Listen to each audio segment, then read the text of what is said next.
Tere tulemast vaatama Kuu uudiseid. Seekord me vaatame tagasi märtsi 2025 ja kindlasti puudutame olulisemaid, ütleme siis jutupunkte ennekõike maailmast, aga ka vaatame Eesti perspektiivi. Ja seoses sellega on meil tänased, ütleme siis juba tuttavad külalised üle veebisilla Andres Saukas ja Maarja Maripuu. Tervitus. Tervist. Ja, aitäh. Niisiis, nüüd alustame maailma mastaabist ja jõuame kõigepealt Euroopa Liitu. Nimelt eelmise kuu kõige skandaalsem asi, mis ma arvan kogu Euroopa valimisi mõjutab, on see, et maikuus planeeritavad Rumeenia presidendivalimistel ei saa juba 2 kandidaati osaleda ja tulles nagu natukene ajalukku tagasi, siis märtsi alguse poole või veebruari lõpus oli siin jutuks see, et Calin Georgescu kandideerimine Rumeenia presidendiks keelustati ära ja kusjuures politsei pidas ta veel skandaalselt kinni ja lõpuks siis leitigi, et selle kandidaadi tühistamine on õiguspärane ja juba 8. märtsi paiku umbes teatas Rumeenia valimiskomisjon veel ühe kandidaadi kõrvaldamisest, Diana Sosoaka. Ja siis temagi oli üks nendest parempoolsetest poliitikutest, kes pidanuks siis olema nüüd Calin Georgescu asemel. Aga nagu me näeme, siis Rumeenia sellise absurdselt skandaalse olukorra taga võib peituda asjaolu, et Rumeenias on üks tugevamaid NATO baase. Aga sellest, ma usun, saab veel siin kohe teemat puudutada. Aga siin Euroopa mastaabis veel poliitika olukorda vaadates, siis vahetult märtsi lõpus teatati Prantsusmaal, et Le Pen seoses abide kasutamisega oma isiklikus kampaanias siis väidetavalt mõisteti 4 aastaks tingimisi vangi, millest 2 aastat ta on vangis. Sellest tähendab, et ta ei saa nagu, ta on küll vanglast nagu eemal, aga ta ei saa midagi poliitilises mõttes teha ja samamoodi siis veel 2 aastat tal on elektrooniline jalavõru, mis tähendab, et kui see otsus sellisel kujul peaks apellatsioonikohtus Prantsusmaal jõusse jääma, siis aastast 2027 ei ole ühte tõsist rivaali Le Peni kandideerimas Prantsusmaa presidendivalimistel. Ja siin on veel mitmeidki spekulatsioone nii Suurbritannia kohta, et seal võidakse kohalikud valimised ära jätta, seal on üldse niisugune teema, et valged mehed ja kristlased tuleb 2-kordselt karistada, aga need, kes moslemid on ja muud sellised terroristid, et neid tuleb poputada ja poputajateks on see kommunistlik võim Suurbritannias. Ja Poola kohta on kusjuures ka hakanud liikuma spekulatsioonid, et ka seal võidakse valimistulemusi ka siis tühistada või lausa kandidaat kõrvaldada veel enne valimisi. Nii et tundub, et Euroopas on asi läinud ikka väga sõna otseses mõttes kreeni asi ja näib, et rahval valiku tegemine on sisuliselt juba ära likvideeritud tänu Ursula von der Leyeni diktaatorikule machinatsioonidele. Seoses sellega, kui me vaatame Rumeenia presidendivalimisi, mis on siin mais, kui toimuvad, need kandidaate diskvalifitseeritakse, siis kuivõrd see kõik tähendab tegelikult niinimetatud demokraatliku Euroopa lõppu? Andres. Tervist. Alustame jälle nii nagu loogilise mõtlemisega ja loodusseadusti arvestades ära, et mitte midagi siin maailmas ei ole uut. Kuna siin oli juttu NATO baasidest, et on Rumeenias kõige suuremad, ega siis Poolagi vähem, aga piirdu Suurbritannia, mis ta ennem oli, mäletate küll, ta oli Euroopa Liidus, lahkus 2020. Ja kus need, ühesõnaga need juhthoovad tulevad. Lähme veel korra tagasi, kuidas see punane värk üldse alustati, kust rahatud Lenin sai ja Trotski sai. Soovitan vaadata, üks hea seriaal on isegi, on olemas Trotski, seal kohe näidatakse, et Pariisis istuvad kohe seal selle suure antenni juures, nõnda öeldakse, mis maailma näitusel tehti. Nii et kogu süsteemi algus ongi ikka see Prantsusmaa ja tuletame nüüd meelde ka samamoodi seda olümpiamängude kava, kuidas seal oli selle peakene rääkis seal Maria, mis ta oligi, tuletate ise meelde. Nii et selle naeruvääristamine, kultuuri lõhkumine nagu toimub. Ja vot siin ongi, kui on see kultuur katki, ütleme nõukogude ajas, nagu see oli, hävitati ka samamoodi ära haritlaskond, võtame lihtsalt sellise ära, siis jõuame ka, mis võib oodata, mis tuleb ja näeme need male või kabekäigud kõik ette. Mõni ütleb, et kabe on nii lihtmängija, malega ei tasu võrrelda, aga proovige natuke mõne kabemeistriga või malemeistriga vestelda kabe laua taga. Ta näeb need diagonaalid ja põigiti otseastumised kõik ära. Ja maletajal on ratsukäigud. Ja mis ma siin pooleli jäi, ütleme see samane nõukogude ajal nävitati ju ära, kes arstid läksid ära, Stalin hävitas ära, siis läksid jutti enne sõda kellegi käsul, et see sõda oleks 5 aastat pikem, hävitati need tsaariarmee ohvitserid, kes olid sõjakoolides teinud. Ja vaadake nüüd lihtsalt korraks siin meil välja, kui palju meil ohvitsere on käinud sõjakoolis või kõrgkoolis õppinud neid Hiina teadmisi ja muid Napoleoni teadmisi, sõjajuhtide teadmisi. Jõuame siis selle riigiga nüüd tagasi Rumeeniasse, mõtleme ära, mis oli Jugoslaavia, Rumeenia, kõik seal ligi. Ja kui on NATO baasid, siis kohe esimene asi tuleb märksõna sisse NATO.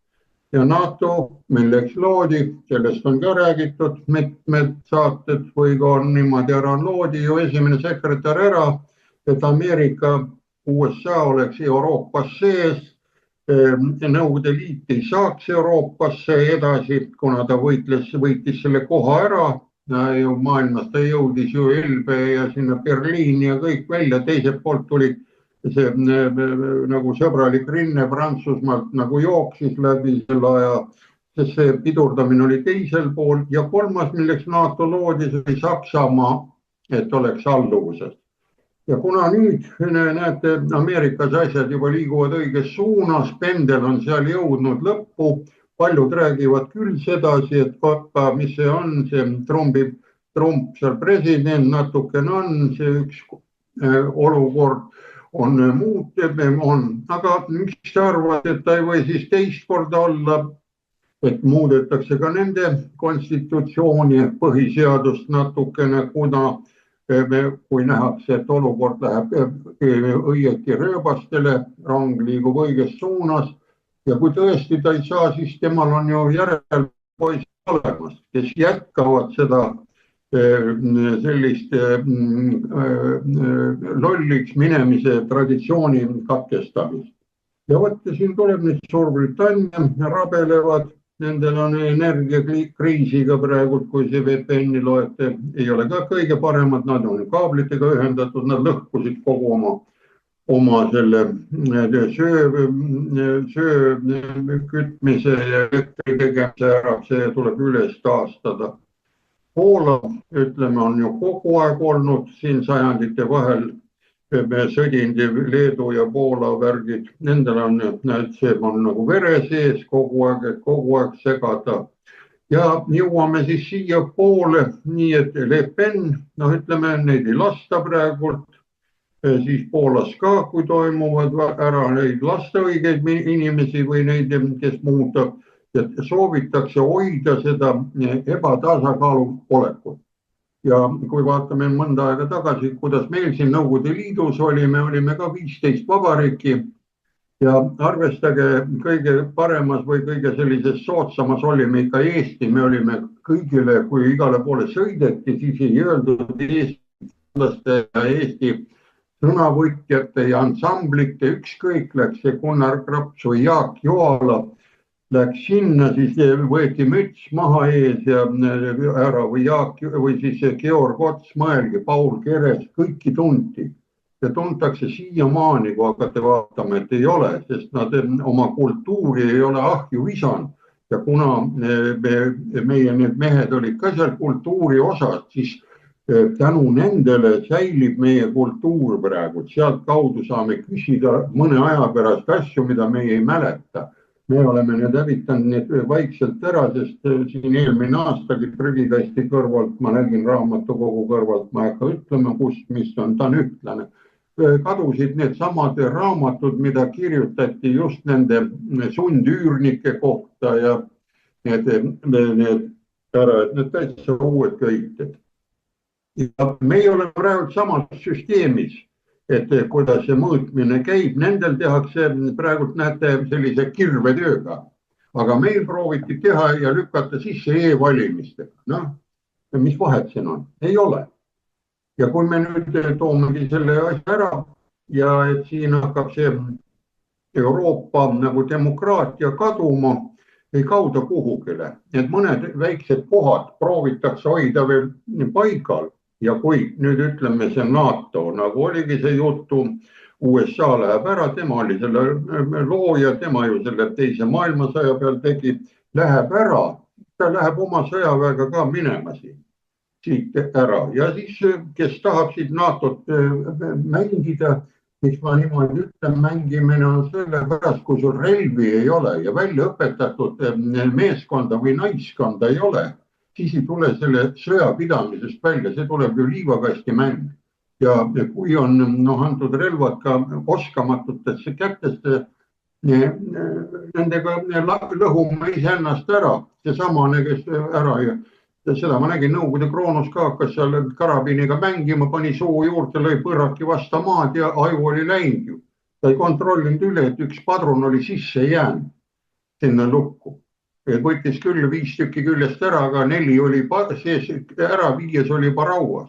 Ja võt ongi naljaga niimoodi mängida, ongi asi paigas. Ja võtame selle viimase ära, NATO tegi ju väga mõjuka või väga huvitava selle nädalase soomuki välja tõmbamise Leedu ja Poola meestega. Nii et mõelge ise, milline tugevus nüüd Poola ja Leedu ja NATO selliste asjadega on. No minu poolt kõik, nii et karta selle kohta vastalöögid tulevad, vastaspendel ei lasta tal minna, vibratsioonid on olemas ja kui nendega on, ega siis Euroopa peab ja kui tahab ellu jääda, ta peab oma sihikut natukene muutma. Originaalt. Nii, aitäh momendiks. Aitäh, Andres. Maarjo. Jah, tere veel kord kõigile kuulajatele ja vaatajatele. Selles suhtes, et miks siis niimoodi käitutakse, ongi see, et Venemaa surub NATO tagasi oma 97. aasta piiridesse ja see on ka põhjus, miks ta nii-öelda üritab mõjutada siis kõiki neid riike, kes on tema Venemaa piiri ääres ja neil on nii-öelda NATO baasid on seal sees. Ja see ongi üks põhilisemaid põhjuseid. Teine teema on see, et miks siin Le Pen näiteks sai siis süüdistuse ja peab ilmselt jalavõruga ringi patseerima, on see, et Euroopa ise on paanikas. Sest Trumpi võimule saamisega kaob ära või õigemini on juba kadunud see suund, et USA seisab samade väärtuste eest, liberaalsete ja globalistlike väärtuste eest. Aga seda enam ei tehta, sest Trump on konservatiiv. Aga Euroopa ei ole nõus siis suunda muutma. Ja siit tekibki nii-öelda paanika, sest nad teavad, et USA võim on kõigi Euroopa riikide konservatiivide taga. Ja nüüd siis nii-öelda riikide süvariigid tegelevad erinevates riikides konservatiividega. Noh, me näeme Kert Kingo nii-öelda süüdimõistmist ja nii-öelda Riigikogust lahti kangutamist. Aga minu poolt kõik. Tänan, Maarjo.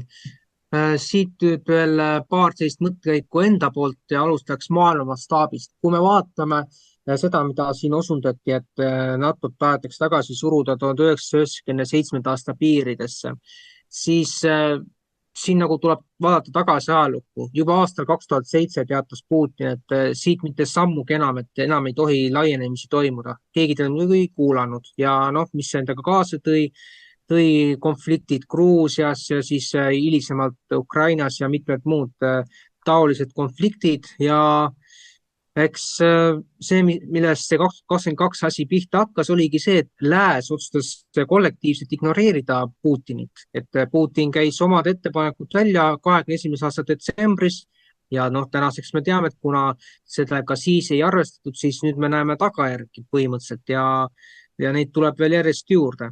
Ja teine moment, mis puudutab valimiste ja üldse sellist poliitilisi lubadusi. Ma sattusin kuulama killukes seda kongressi kõnet, kus EKRE esimees siis oma kõnet pidas ja tema ütles järjekindlalt välja selle, et niipea kui nad võimule saavad, siis nad tühistavad kõik, ütleme, ebaõigepärased maksutõusud ja need automaksud ja muud sellised asjad. Aga ma küsiksin nüüd sellise retoorilise küsimuse, et kui meil on praegu valimiskomisjon leebelt öeldes ebausaldusväärne, siis kuivõrd me saame üldse uskuda seda, et EKRE-l üldse lastakse vähemalt sellisel moel võimule tulla, et ei ole sellist aega enam, kus sa tuled paluma, et andke meile võim. See võim tuleb ise ära võtta, muul juhul lihtsalt näidatakse sulle trääsa. Võt selline on siis käsitlus valimistega seonduvalt. Aga jätkame siit niivõrd kuivõrd majandustemaatikaga ja kindlasti viimastel päevadel on räägitud tariifidest. Ehkki USA president Donald Trump on järjepanu Ameerika majandust muutma hakanud ja asunud, siis tuleb nentida, et viimastel päevadel, küll tõsi aprilli alguses, on läinud triljonid dollarid maailma turud minema. Maailma börsid on sisuliselt läbinud veresauna. Ja kõige olulisem vast nende tariifide puhul on see, et kaitsetollid on laiemas laastus ülemaailmselt vähemalt 10% ja nüüd aprilli keskpaigaks jõuab see Euroopa Liidus 20%-ni ja noh, nagu me teame, siis Euroopa Liit ja täpselt selle korruptiivselt valitud võim on lubanud asuda läbirääkimistesse, et ära hoida vastuaktsiooni USA vastu. Siin on visatud spekulatsioone õhku, et mitte ainult ei pruugita tõsta vastutariife ehk siis USA-st Euroopasse tulevate kaupade pealt, vaid ka on visatud õhku võimalus, et Facebook ehk siis Meta ja X ehk Twitter, mida juhivad Trumpi praegused lojalistid Zuckerberg ja Musk, võidakse Euroopa territooriumil üldse ära keelata. Aga küsimus puudutab praegu seda, et kui palju võivad mõjutada Trumpi tariifid majandust ja kuivõrd ka Eesti tariifid koos Euroopa Liiduga on ju 20% ja meie majandus on sellest USA-st sõltuvuses 4% ulatuses, et millist prognoosi lähikuudeks majanduse osas võib eeldada, Andres? Nii, küsimus on ju selline tollidega nagu seotud, mis pärast, sellepärast toon ühe väikse näite ka. Nõukaaja lõpus tuli Venemaaga suheldes sõita kaablit ja igasuguseid traati ja materjali tuua ja siis läbi Venemaa sõites miilitsad näärid, kes tõstsid neid tõkkepuid oma oblasti ees, siis igaühel oli ette nähtud autojuhil nagu firmaga, see teekonnal tuli anda üks ümbrik üle. Ja siis öeldi, et see on politsei nagu selline altkäemaks või midagi, mina siis ütlen, kuidas altkäemaks on. Vaadake, siin on selline lugu, et ta võttis raadiojaama ja helistas nüüd teisele poole oblastisse, et Eesti masin tuleb sellise numbriga. Ühesõnaga nad võtsid selle numbri ja selle masina enda vaatluse alla. Ja meile nad ütlesid ka, poisid, ärge kunagi jääge tee kõrvale kuhugile parklastesse minge ja seal magage, puhake või saate motellis olla, aga tee kõrval, kui te magate, võite kogu oma koormast ka ilma jääda. No vot seal ongi see, et mina nimetasin neid ümbrikud nagu tollimaks järgmisele ja siis ütlesid ka, kui te jutti sõidate, siis 5-6 tunniga olete võib-olla seal ja need ootad.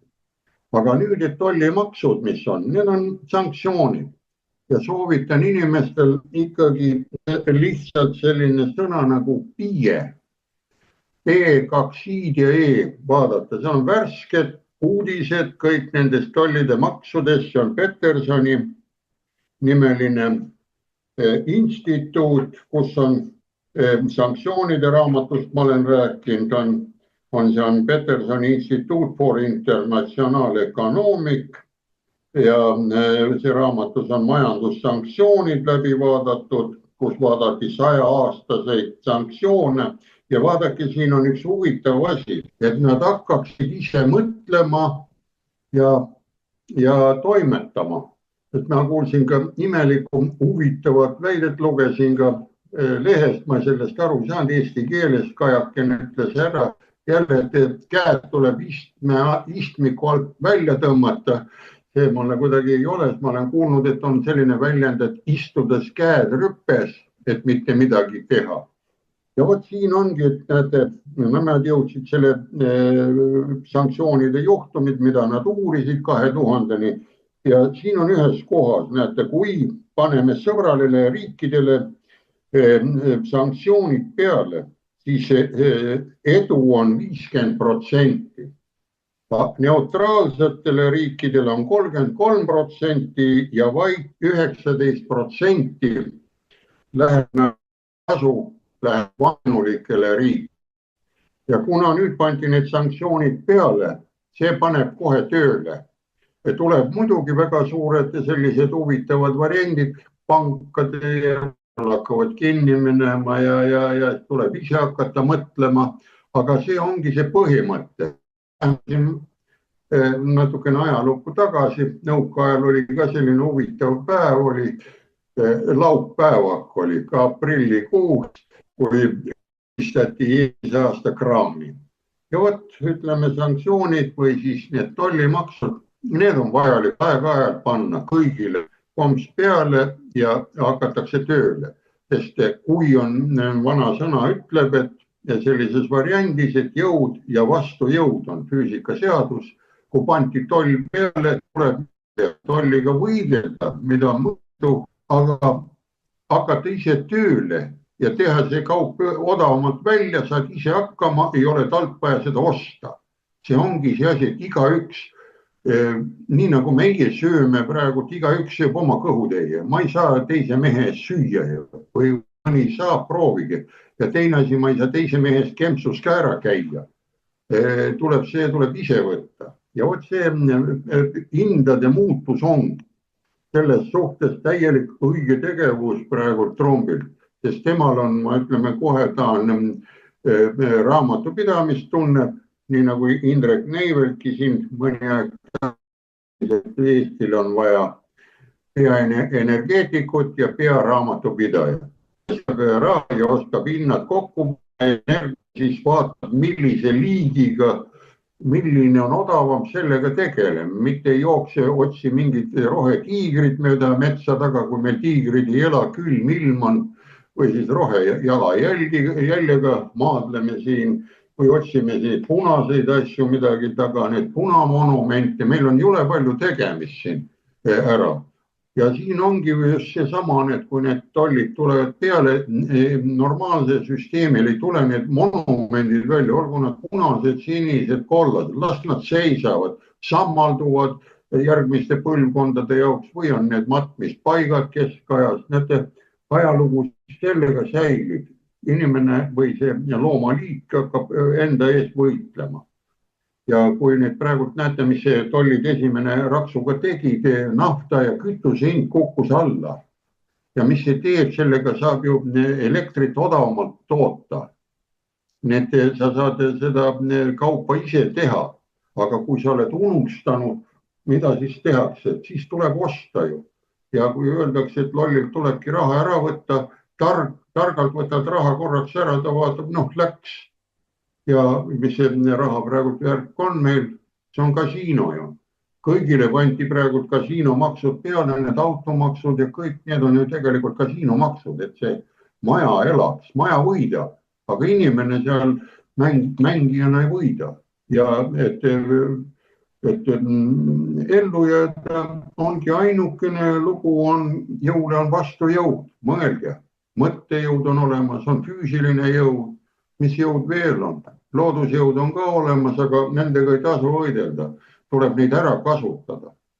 Ja öeldakse ka, et mis on pätt või kelm või varas, kas on hea mees või paha mees. Mina ütlen, mina ei oska selle kohta öelda. Selle vaadake nõukaajal, mis olid seaduslikud vargad. Need olid ka eri kontinent, need verisid ennast vangilaagris tööd teinud. Aga mis nüüd on? Nüüd on see, mida suurem ametnik, tema listab seal midagi endale tasku suuremast, temaga ei juhtu midagi, kui ta õige pool on asi paiga väljas, aga teine võtab mingi kohvimasina, on kohe süüdi ja nii edasi. Need tollid peavad olema praegult peal ja kes mängib välja, tollid lähevad pealt ära, ta on lihtsalt, ütleme, ergutusmomendiks, nii nagu tehakse, joostakse trenni, tehakse, et minna üks kord esinema, siis ennem tuleb teha trenni, nüüd tuleb ka mõtlema hakata, kuidas see viimane kopikas kätte saada ja jäävad need, kes teevad tööd. Need, kes ei tee tööd, kas lõpetab ennast suitsiidi, joob ennast imelikuks kätte ja ongi kõik puhastub. Nii, aitäh. Aitäh, Andres. Maarjo. Jah, selles suhtes, et ma täiesti nõustun Andresega, et need samused sanktsioonid nii-öelda toovad Euroopa välja sellest mugavustsoonist, kus on harjutud olla. Aga nüüd nende sanktsioonidega on niisugune kummaline asi, mille peale ma olen ise mõelnud, et see on võib-olla küsimus teile mõlemale, et nagu te teate, Stubb, Soome president, käis Trumpiga siis golfi mängimas ja lepiti kokku, et Soome hakkab ehitama jäälõhkujaid. Nüüd, kui mõelda seda, et need sanktsioonid, et kas siis nüüd need sanktsioonid lähevad ka nende jäämurdjate peale, et Soome ehitab valmis ja siis USA võtab nende pealt siis maksud peale või millele need maksud siis peale lajatatakse, et kas siis ainult laia tarbekaupadele või näiteks kui riigid omavahel seal mingit äri teevad, siis neile see maks ei laiene. Mis te arvate? No siin ei ole midagi, vaadake, kui midagi tehakse, ükskõik kortmängu või kõrvalmängu või börsimängul, kui kaks meest, kellel on otsustusõigus, kellel on allkirjaõigus ja kõik on austatud inimesed, mõlemad on väärikad, nendel on ajalugu olnud ja ma usun, et see Trumpki vaatas üle, et kui vaatate Wikipeediast, mis asjad need on, et tehnokraatlikke valitsusi on olnud Soomes 7 valitsust, alades Urho Kaleva Kekkoneni ja selliste meestega. Ja mõtelge, võtke, ja ennem oli ju siis see Mannerheim ja läheme nii kaugele. Need on väärikad mehed ja kuna väärikate mehed on olnud ja on vahepeal ka naljamehi olnud või naljakidrukuid Soomes, siis need kukuvad asjast välja. Ja kui nad on kokku leppinud, et teevad siin mingisugused tollid, täpselt niimoodi, nagu ma soovitasin lugeda seda või ikka järgmise mingi saate teha, kui on vaja vaadata neid sanktsioonijuhtumeid praegult ja enne, millised, kuidas need välja kukkusid ja kuidas need on aidanud. ära. Näiteks ütleme, kui te uskuge või mitte, Kuubal on siiamaani sanktsioonid peal, 1960 pandi. Iraanil on 1970 pandud sanktsioonid peale, Ameerika ja kõik. Aga vaadake, nad arenevad. Tuuma rikastamine ja nii edasi on Iraanil olemas. Ja kui, nagu ma nüüd läksin natukene tormasin jutuga ette, kui kaks ametlikku väärikat meest omavahel mingisuguse asja kokku panevad, nagu hakkavad jääl-õhkujaid ehitama, siis selle peale nad ei pane tolle. Nad lepivad kokku, tollid on selle peale, vot selle peale ei ole. Ja vaadake, selle võrdluseks on lihtne näide, oli siin sõda ja kõik need sanktsioonid, mis pandi Venemaa peale. Üks liik täielikult jäi välja. See oli vajalik Ameerikale, see oli tuumakütus. Ja tuumakütusega ongi niimoodi, ja uudis, et see eelmise aasta lõpus tuli tuumakütuse kohta, et ta lakkas nüüd natukene paremini minema. Aga muidu ta ostis Venemaa käest kogu aeg kütust. Pikaajaline leping, asi sobib ja teeme lepingu ringi, jälle pikendame. See leping võib olla ka salaleping, võib olla avalik leping, aga kui kaks väärikat lepivad kokku, sõnaliselt, kirjalikult, see kehtib.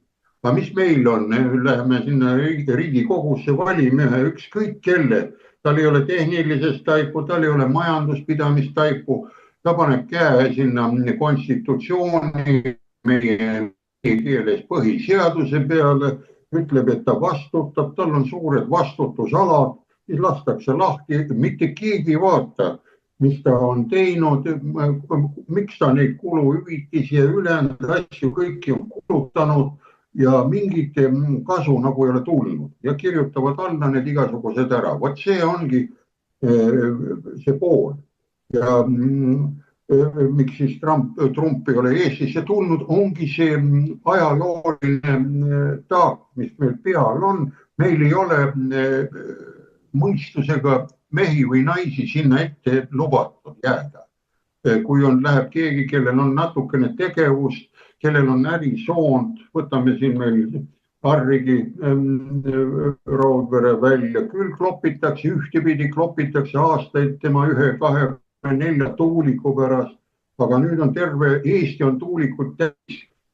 Kas keegi vabandakski tema ees, et ta on tambitud või niimoodi.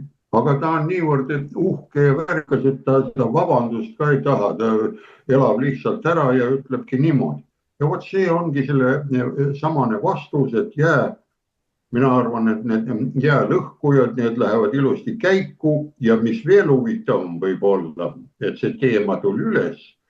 Ma vaatasin ka asju, tehnokraat nagu olen, uurin ka tuumajaama ja mida ütles üks idanaabri tehnokraat ütleb, et siin Eestis nüüd sõlmiti ka tuumaleping seal Jaapaniga või seal Lõuna-Koreas oli VVN-is, ütles, et aga miks nad ei taha väikeseid tuumareaktoreid laevadega võtta, Venemaa teeks valmis samamoodi, sest üks jäälõhku ja Kursk läks sinna Jakuutiasse, väiksem tuumareaktor, laev seisab sadamas ja traadid ühendatakse sadamas kohe alajaama ja terve suured linnad, territooriumid on elektrit täis, ei ole vaja mingisuguseid alalisvoolukaableid manna merre, mille alalisvool pärast tuleb vahelduv vooluks teha. Lihtne.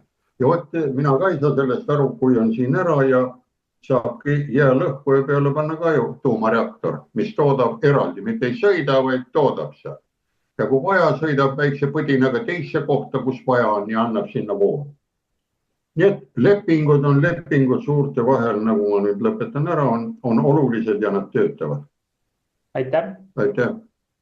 Ja minu poolt siis nii palju ma arvan, et mis puudutab seda Stubbi ja Trumpi kohtumist, siis siin ei saa välistada, et võidakse mingisuguseid erisusi teha seoses nende kaitsetollidega, mida Trump siin jõustas, aga laiast laastus ikkagi eesmärk on ju mõeldud selleks, et kõik riigid üheselt nagu vastutaksid selle eest, et USA majandust on need riigid ja liidud rappinud ja järelikult sellest lähtudes tundub, et me näeme ilmselt veel teistki, ütleme, analoogseid juhtumeid, kus vähemalt mingi osa nendest liitudest teistmoodi nagu suhtuvad ka nende juhtidest lähevad siis Trumpiga kohtumisele, et Stubb oli üks nendest näidetest. Kui Stubbi enda kohta vaadata ajalukku, siis ta oli ju tegija juba 2010. alguses, et tema oli üks nendest aktivistidest, kes püüdis Soomet NATO-sse saada, nii et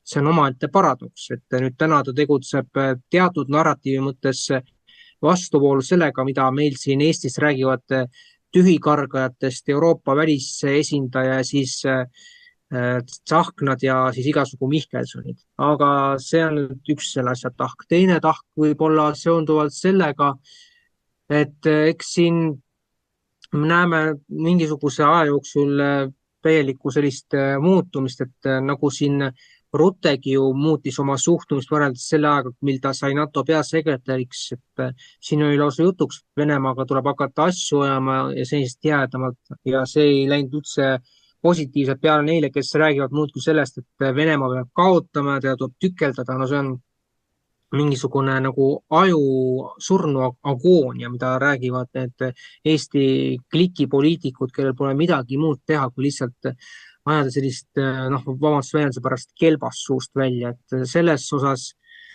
eks siin saab sellist manööverdamist tulema lähemat perioodi jooksul kindlasti ja eks jäälõhkujatega seonduvalt, noh, eks see on nagu üks selline stiimul siis, et kui see nüüd mingil põhjusel tõesti läheb eraldi nagu sellest kaitsetollide reeglistikust välja, noh, siis seda huvitavam. Aga mida see Stubbi ja Trumpi kohtumine tõestas, et tegelikkuses Eestil ei ole mitte mingisuguseid garantiisid, et jutud sellest, et mitte kunagi üksi ja lääs on meie selja taga ja me toetame üksteist, see ei päde enam, et selliste muinasjuttude aeg on läbi ja kahjuks Eesti peab tõsiselt otsa endale vaatama, et noh, mitte muidugi Eesti kui selline monstrumkeha, aga Eesti inimesed, kes me siin kõik elame, peame küsima, et kuidas me oleme sellesse olukorda jõudnud, kus ükshaaval riigid hakkavad näitama oma teistsugust suhtumist võrreldes sellega, mida ta võis veel olla mõned kuud või mõned aastad tagasi. Nii et selle koha pealt tuleb meil väga tõsiselt mõelda, kuhu me siit edasi lähme, et kas me haugume nagu Chihuahuad Ursula von der Leyeniga üheskoos või suudame, ma ei tea, millise ime läbi hakata asju teistmoodi tegema ja siis tegutsema selle järgi, mis on rahvusliku huvide eest selline seismine. Ja mis veel puudutab siin kõrvale põikna toodud tuulikute teemad, siis siin on ju palju räägitud sellest, et üks tuuliku ärimees, siis keda siin ka nimetati, et tema on saanud sellise verbaalse rünnaku osaliseks, aga me ei tegele sellega, et sisuliselt praegu globalistid läänefirmadest ja siis ütleme utilitased ja muud sellised, need ju ostavad Eestisse endale suurema sellise kasutusõiguse, et miks nüüd selles osas nagu justkui peavoolu ajakirjandus ei vaata kuidagi viltu või suhtu kriitiliselt, et mul nagu tekib see õigustatud küsimus, et kui me laseme nagu sellisel asjal läbi minna, kus noh, ütleme, siin on räägitud kõikidesse kohtadesse, kuhu on planeeritud, ei pruugi see tulla, aga kui me kuuleme selliseid hirmutavaid jutte, et Reformierakond oma selles ainult diktatuuris kavatsebki nüüd neid tuugeneid püsti ajada ja kiirendada menetlusi ja detailplaneeringuid, siis minu meelest see on nagu selge viide sellele, kuhu Eesti tahetakse suunata, ehk siis lõpuaegade suunas, aga kuivõrd see teostub, seda on täna veel suhteliselt keeruline öelda, sest et nagu me teame, praegune ajastu on selline, kus loetud nädalate, isegi päevade, võib-olla mõnikord isegi tundide jooksul võib toimuda nii mõndagi sellist, mida ei oskaks isegi ette aimata. Ja nii palju siis sellest vaatevinklist ja ma lisaksin siia, no siin oli jutuks ka Kaja Kallase see käed istmes selline temaatika, et minu meelest see kuulub, noh, nii palju, kui ma seda pealkirja lugesin, see kuulub samasse valdkonda nagu ma nüüd toodan elektrimolekule Eesti rahvale. No see on ikka paras muinasjutt Kaja Kallase suust. Aga nüüd siis räägiks veel Eesti temaatikast ja seda kindlasti tuleviku vaates ka. Nimelt, kes Eesti sellist eluolu on jälginud viimase kuu jooksul, siis kindlasti teab, et nüüd siin mõni nädal tagasi saadeti sotsid sellest Kristen Michali kooslusest jalga puhkama ja see oli tegelikult, kui me vaatame tänases olustikku otsa, see oli täielikult kosmeetiline, et seal polnud tegelikult mitte midagi sisulist, lihtsalt taheti ühest tülikast konkurendist vabaneda ja nüüd on, ütleme, parasiiterakond E200 või ka venepärasemad Kruus 200, kel tegelikult pole mingisugust toetust, vaid on süvariigi poolt tellitud e-hääled ja siis Reformierakond, kes on see kurja juur Eesti ühiskonnas. Ja sellega seonduvalt Reformierakonna osas, täpsemalt juhtide osas, on põhjust arvata, et peamine eesmärk on likvideerida Eesti läbi siis sõjardluse, Venemaa poole rusikatega näitamise, draakoni hammaste panemise piirile ja samuti siis ka ühiskonna vaesusesse ajamisega läbi tulevaste käibe- ja tulumaksu tõusude, räägivad sellest, et see niinimetatud automaks, mida siis inimestele surutakse peale, selle ainus eesmärk on saada raha igale poole, ehk siis 100 miljonit selleks, et Ukrainas saaks verevalamine jätkuda. Ja siit on nüüd iluselt ka paljastunud, et läbi nende viimaste videote Ukrainas puhastataksegi Ukraina rahvust ja saates surma siis 10 000 mehed ja kuidas see asi välja näeb, et komissariaat, kes saab selle töö eest suurt palka, nemad siis korjavad tänava pealt mehi kokku kas või siis, kui mees on lapsevankriga tänaval ja vahel kasutatakse ka ebainimlikku toorest jõudu nende vastu ja muudkui aga Eesti, ma ei tea, kelle volitusel saadab 100 miljoneid Ukraina toetuseks, selle nimel siis tapmine ja selline sissisõja esile kutsumine jõuaks ikka üha lähemale meile ja siit küsimuse formaadis olukorras, kus Eesti otsib sõda ja rahastab massiivselt Ukraina verevalamist, siis kui tõenäoline on, et Reformierakonna ainuvõimuga läheb Eesti kitsas võimueliit oma rahvast verevalamisse saatma lähema aasta-kahe jooksul? Andres. Jah, päris hea küsimus. Jätame need mõned märksõnad välja. Ja mulle meeldib väga hästi see E200, see märkus, et Kruus 200. Kui see E200 hakkas valimisele tulema, siis see ehmatas kohe ära. Sellepärast, et Kroonus, Nõukogude Kroonus oli ta praegu, oli ta ennem ja ma arvan, et ta nüüd ka.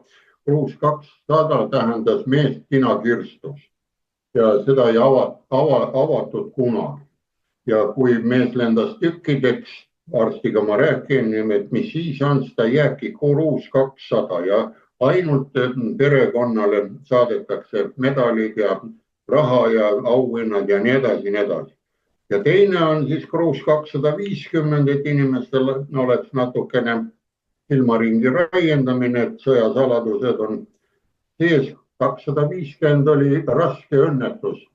Tähendab, jalga kätt ei ole, see on üliraske õnnetus. Ja Kruus 300 on kerge õnnetus, ühesõnaga mingi õmblusaja või midagi, mis kasvab siin kuu aega kokku. Ja vot see samane E200 ehmataski mind ära, tegi kohe valvsaks, et pannakse nüüd valitsusse, läheb, et tähendab, kas see on nüüd kinakirstu tulnud või midagi on. Aga samas näete, ta nagu paistaks välja olekski see, et kui siin eelnev kõneleja või saatejuht nagu ütles, et Kruus kasutatakse ka, siis on väga hea, et seda teavad. Ja sotsid on ka kogu aeg olnud võimu ligidal ja ega nad järgmine kord on samamoodi. Nende suhtes kasutatakse kergelt ja või nad ise kasutavad seda male ratsukäiku. Sest kui see läheb laiali, siis on olemas. Nii, et oli ka jutuks draakoni hambad toodi piiritõkete värgiks. See on ka see ühtepidi ta selline huvitav asi, teistpidi on ta ka niskene jällegi pisiasi, nii nagu mina arvestan seda punamonumendid ja värgid, draakoni hammastega hakata nüüd kaitsma ennast sealt idanaabri poolt, aga teise poolt ta tuleb jälle mere poolt tuleb näiteks või midagi oli, need sõjaolukorrad olid Sõrve poolsaarel ka mängitakse või pandi need plakatid või sinna monumendi külge, et see on nagu monumentide mõnitamine või monumentide hävitamine, ma ei saa aru, kiviga on jule hea, koerad teevad lihtsalt, tõstab jalgad, kui ta tunneb, et kivil on keegi juures käinud, siis see annab ka inimesest mul niimoodi välja, nii et kes neid hävitada tahavad, nad tahavad mingisuguse kuulsuse või mitte millegiga saada. Ja teine pool draakoni hammastest on, kui nad pannaksegi üles ja meil see mõistus ikka sealt põhitöökoha pealt alt üles tuleb sealt nagu laiapõhjalise ära, et siis need draakoni hambad saab ju purustada ja teha uuesti mingisugused teised, saab teda ehitusel ära kasutada, kui tal on seal armatuur sees, lahustada natukene, purustada, põristada ja saad jälle uue ehitusmaterjali. Ja meil on seda ehitusmaterjali ka küll, aga küll see, ma arvan, et see aeg ka nüüd on päris ligidal. Me ju toome Soomest praegult endale teedematerjaliks seda graniiti, mis lõhub nii autokumme, lõhub teid, saapa vahele ja kraavib igat pidi, ta ei ühine selle asfaldiga ära. Aga kui paneme oma need tuhamägedes, võtame tuhka või seesama see draakoni hambad, lõhume ära, teeme sellest betoonist, jagame selle väikse liiva ja selle täitega ära, siis asfalt seisab aastaid üleval ja saame teed korda. Aga kuna praegult on niimoodi see olukord ära, et viime igasuguseid liiklusmärke tihedalt Tallinnasse ja teeme neid punaseid jalgratta käruteid ja nii edasi, nii et ma arvan, et see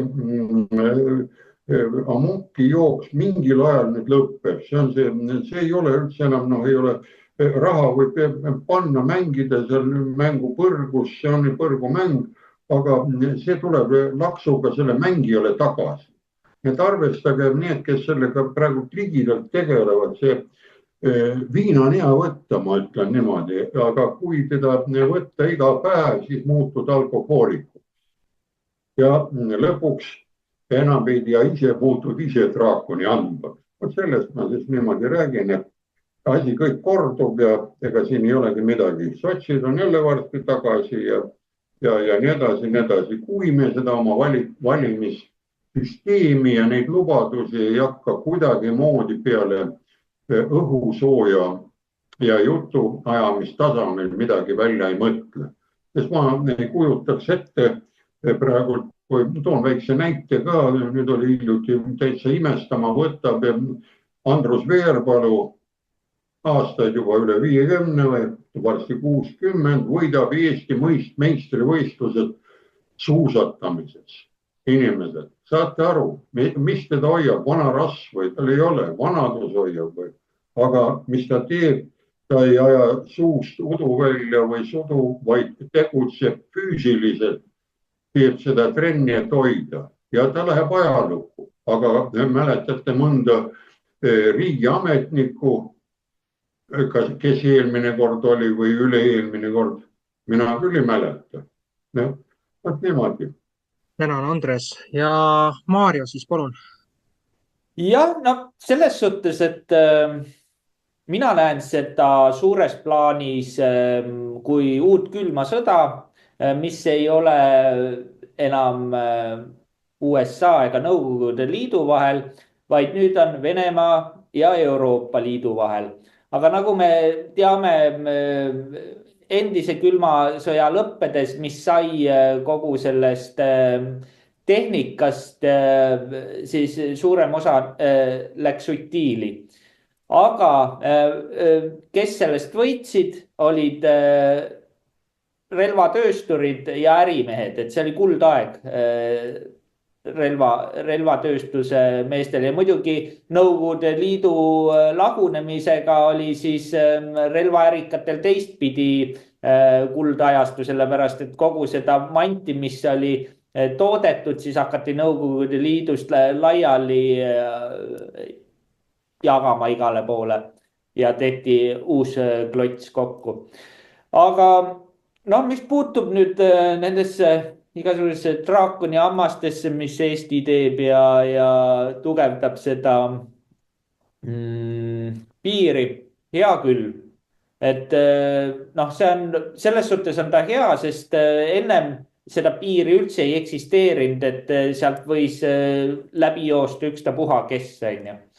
aga kui nüüd mõelda sõjalise otstarbe poolest, et me paneme nüüd need draakoni hambad seal Venemaa jaoks, et siis heidutada Venemaad, siis see on tegelikult naljanumber. sellepärast, et kui venelasel oleks tahtmist üks sõjaline operatsioon Eestis läbi viia, siis Eestis ei ole geograafilist sügavust. Ta ei pea isegi tulema üle piiri, et ükstapuha mingi raketiga tabada sihtmärke Eestis. Noh, Eesti on Venemaa jaoks peo peal ja noh, selles suhtes, et mina näen siin seda, et miks see praegune valitsus niimoodi käitub, noh, neid igasuguseid draakoni hambaid paneb. See on lihtsalt jälle valimiste jaoks, kuna valimised on tulekul ja siis rahvale näidata, aga näed, me teeme, me kaitseme Eesti riiki. Aga tegelikult noh, ütleme nii, et see võrdub, see Eesti riigi oma kaitse, see tundub nagu valju tuulega vastu tuult. Et jah, ma saan aru, et ollakse lootusetus seisundis, et tuleks ju midagi teha, on ju, aga on ju korrutatud korduvalt, Eesti ainuke kõige tugevam relv on diplomaatia.